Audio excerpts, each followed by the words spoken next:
Let us read through our activity.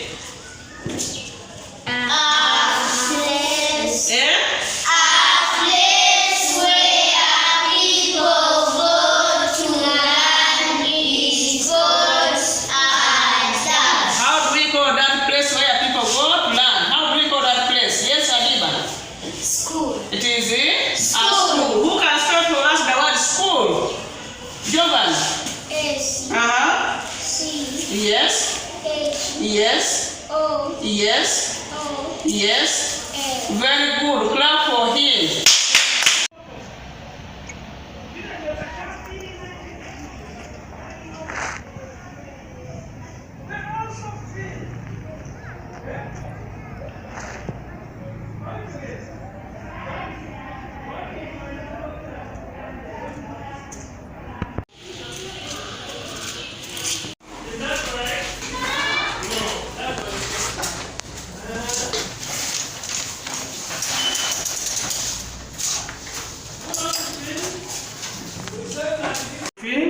Plants and animals. What have you come up with? Animals move while plants fly. Have you heard that? Yes. What does he say? Animals move while plants do not move. Thank you. For identification. What? For identification. For identification.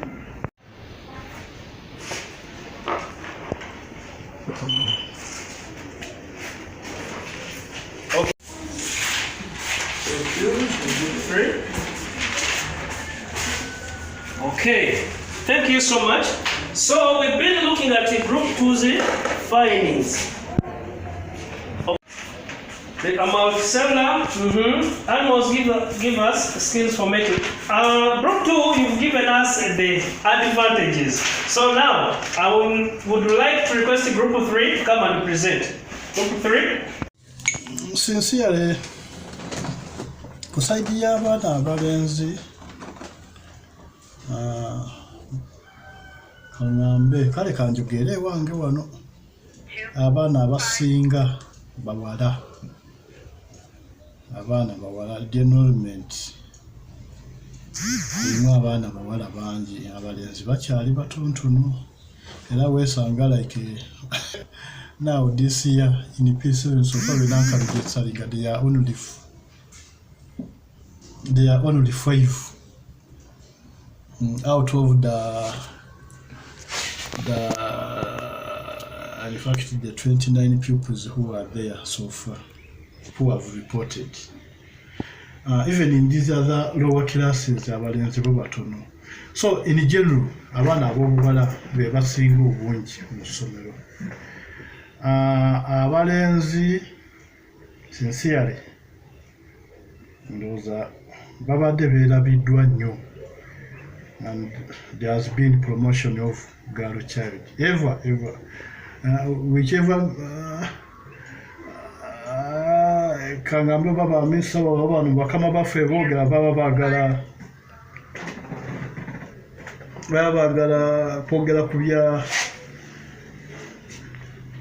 ku by'abaana bati bawala naye mbadde ndowooza ati ne gavumenti yandivudde yateera netandika okusupportinga abaana ab'obulenzi nabo ne babawa the priorities that the girls are getting.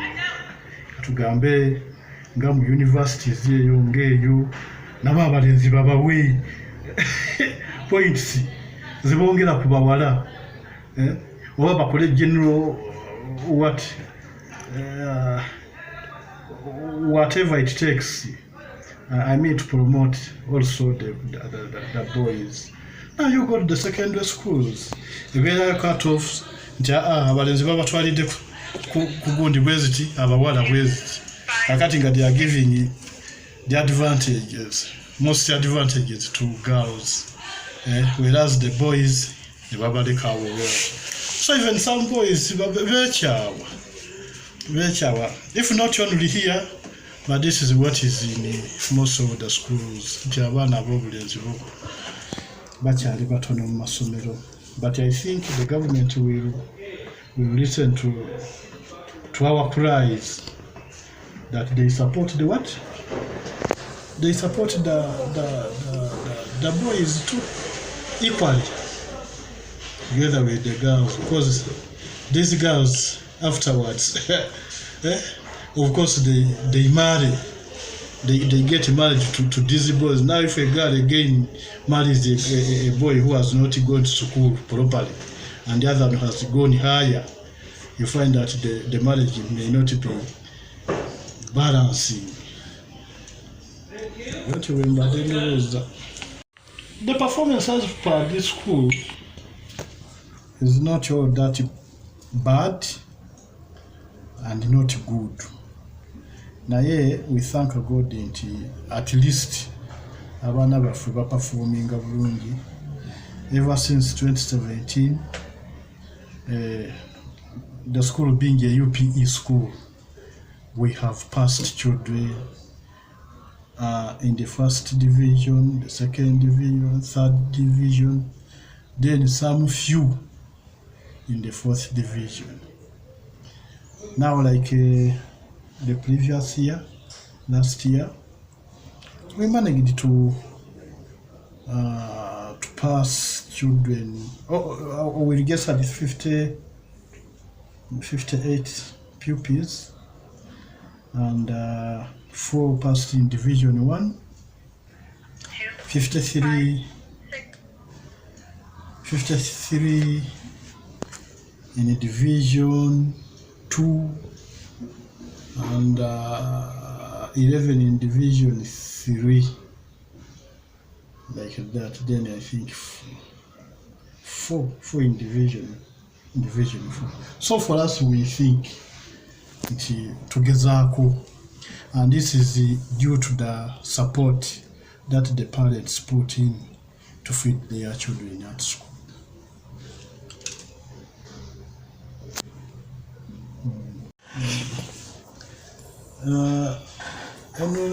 Enrollment yaffe ekyali wansi kubanga abazadde tebanaba kubeera effective mu kukumyawo baana, naye nga this is a school which has an enrollment of abaana nga 406, naye kaakati olwaleero luno lubadde lwakuna, tuli mu baana nga 203. Makulu gaakyo nti abaana abamu tebanaba kukomawo, bakyali mu byalo. So we are expecting them, I think, next week. Abakulu abamu abazadde balowooza nti oba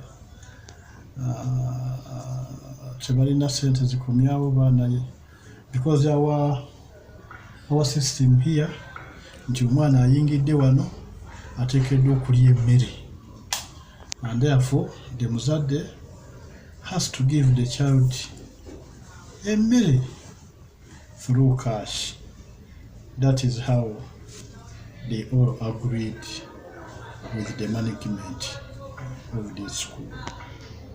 So abamu bakyajja mpola mpola bwe batyo, but I think by next week, by the end of next week, ndowooza abaana abo baweddeyo bonna. Ndowooza mazeewo kusaawa ssomero nti ne bazizise oba abasomesa tebaliyo basoma naye ng'ate afwe omwana ne wabeera omu oba 2 3 nga be batandiise era be tugenda nabo tusomesa. We are supposed to teach those ones who are there. So abazadde bo bennyini balina weakness eyo, abamu bakyakozesa baana abo nti bapakase banoonye sente. Now with these schools of ours which are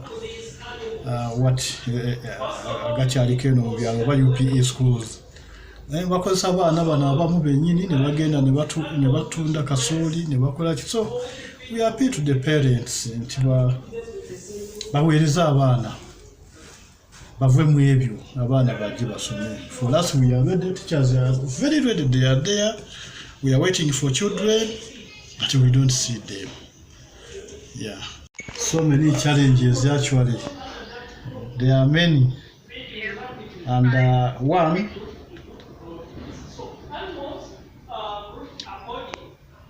is that we don't have teachers quarters. Our teachers here just commute from their far distance to come to school, but at least they manage their time. Though there may be some challenges in traffic jam or what, but we try to get to school early. Naye ngoni yemu ku bizibu bye tulina etusinga okusanga, and also we are not really fenced properly as a school could be, because of our limited income. And I think ebisinga kubanga kakati ebimu tugenze tubyekolerako mpolampola, like okuyingiza amasannyalaze mu ssomero twayingiza, okukola renovation in the school. We have done it, and we are continuing to do it, and also teaching seriously. So we appeal to the government to come and assist us, or even the local community here. Because now this is their school around.